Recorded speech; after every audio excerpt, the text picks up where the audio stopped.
Square root of 4x plus 36 equals x plus 10.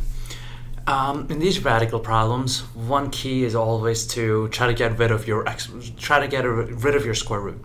So the opposite function there would be squaring it. So I'm going to square this whole side, and if I square this side, that means I have to square the other side as well. Now when I square the left side and there's a square root, the square root and the square cancels out, so all I'm left with is just 4x plus 36. And now on the right side, I have to square this out. Now this is where a lot of people mess up. So they just do x squared plus 100. But x plus 10, that whole quantity is being squared. So that means x plus 10 times x plus 10, which is actually foiling it out. So first, that would be my first, then my outer, then my inner, which is also 10x, and my last 100. So this actually becomes x squared plus 20x plus 100.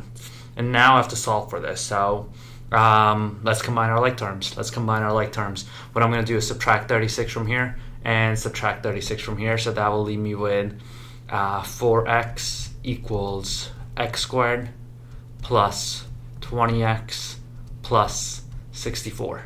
Then I'm going to subtract my 4x from here and subtract my 4x from here, because in order to solve for this, I have to set it equal to 0. So 4x minus 4x is 0.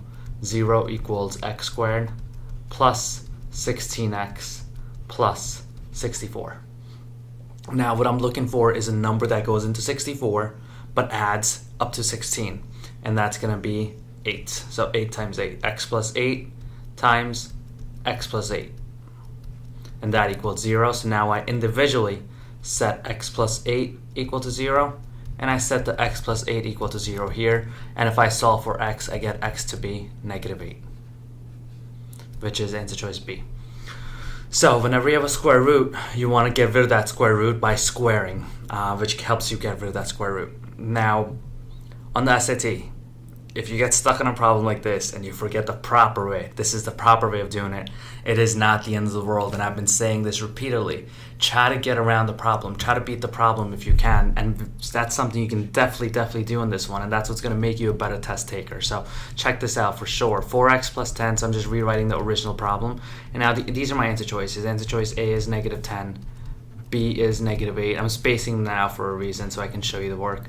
9 and D would be 16. So the question is saying what is the value of x, and you know the value of x has to be one of these four. So what I'm going to do is I'm going to slowly plug these back in for x and see if they work out. So let's plug the negative 10 back in here there.